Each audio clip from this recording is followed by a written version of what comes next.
Namaste, Jay Bharat. One cannot be upset with people who speculate, especially in geopolitics and social media.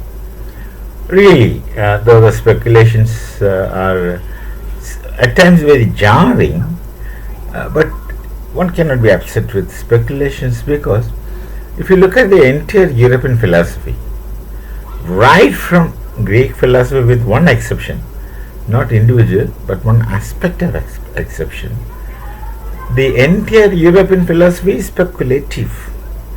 Brilliant speculations, logical speculation, with whatever credit they may deserve, it is speculative.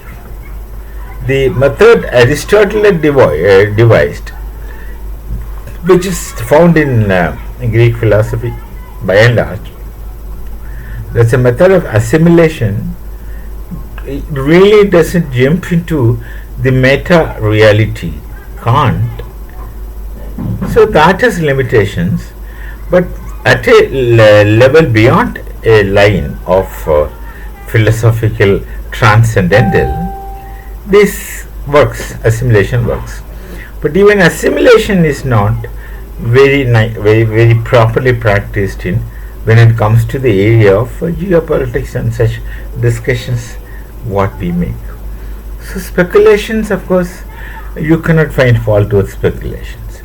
So there are many speculations running these days, and quite a few people, those who are pro-Indians, say that if anyone can stop this war, that Iran US war, then that's my Prime Minister, Modi ji. Well, they are speculating. But is it really the case that if I don't think he will take the risk of talking to people who are not very sensible? Let me be very blunt. I don't think he will take risk of talking to all these people who are not very sensible, voluntarily or wantingly or with full volition, but he might do it for the sake of others. He is concerned about human beings. He is a humanist. He wants the world to be happy. Primarily, he wants his nation to be powerful, strong, and not at the cost of others. That's the greatness of a Hindu. He would want things, but certainly not at the cost of something else or someone else. We will do it ourselves. That's the dharmic step, dharma, righteousness. That's a step he would say. But even if with all those things, let me speculate what can best be done. It's clear that he can talk to anybody, or he can talk to everybody, as he treats none of them as enemies. Actually, this is a fundamental Hindu tenet that we have no enemies. We don't treat anybody as enemies, which this, of course, Pakistani cannot understand, because his existence is based on hatred towards Hindus.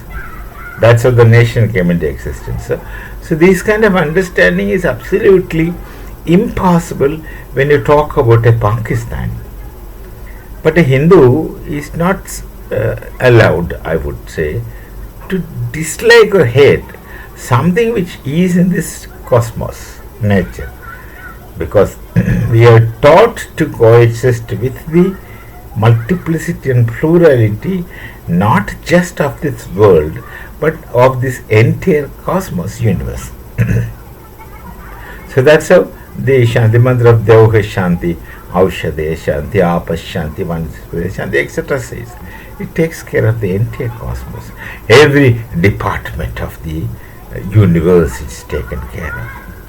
So, he has no dislike or hatred towards anyone. That's so, time and again, we were trying to befriend Pakistanis, which of course is logically impossible, as their very existence is based on hatred upon Hindus. But it's not that we don't understand it, we understand it very well, but we, for our own satisfaction, would continue trying and should try. And now, of course, there's no point in trying it. That has been confirmed, reconfirmed, and further reconfirmed. So, why wasting time and energy on making marks on water surface? In Sanskrit it is called as gel rekha. You try to draw lines on water surface, well, it just disappears then and there. Precisely that's the situation with talks to Pakistan. So, otherwise, there is no one whom we consider as the other or the enemies. The other is an existentialistic perspective. The other is a threat. Sometimes they have philosophy built upon that, French thinkers, Sartre and others. So, technically it is possible for my Prime Minister to talk to people, but you can't expect us to force people to come to an agreement. Otherwise, we should show them the futility in their activities, which they themselves are very aware of. Now, they will only stop battling when they know they cannot go on any further. But it is true, the world what they speculate is very true, that it is possible for my Prime Minister to talk to everybody. And talking he shall, naturally. His effort will always be there. But you can't ask him to end the war or stop the war. Stopping the war or ending the war shall depend on many criteria which falls outside the very speculation even. Right now you can't even speculate of those criteria which would enable cessation of war. Largely it should be helplessness with the people who are involved, largely. And largely, partially, should be realization into the kind of utility of things they are into. With all those things. But it is very true that my Prime Minister is in a position to talk to anybody. But that doesn't mean that he can make people end war. So, saying that only he can stop war is a good thought. It's all good thought, fine. But then think about how possible, how practical it is. We shall meet again. Namaste. Jai Bharat, Jai Sri Ram.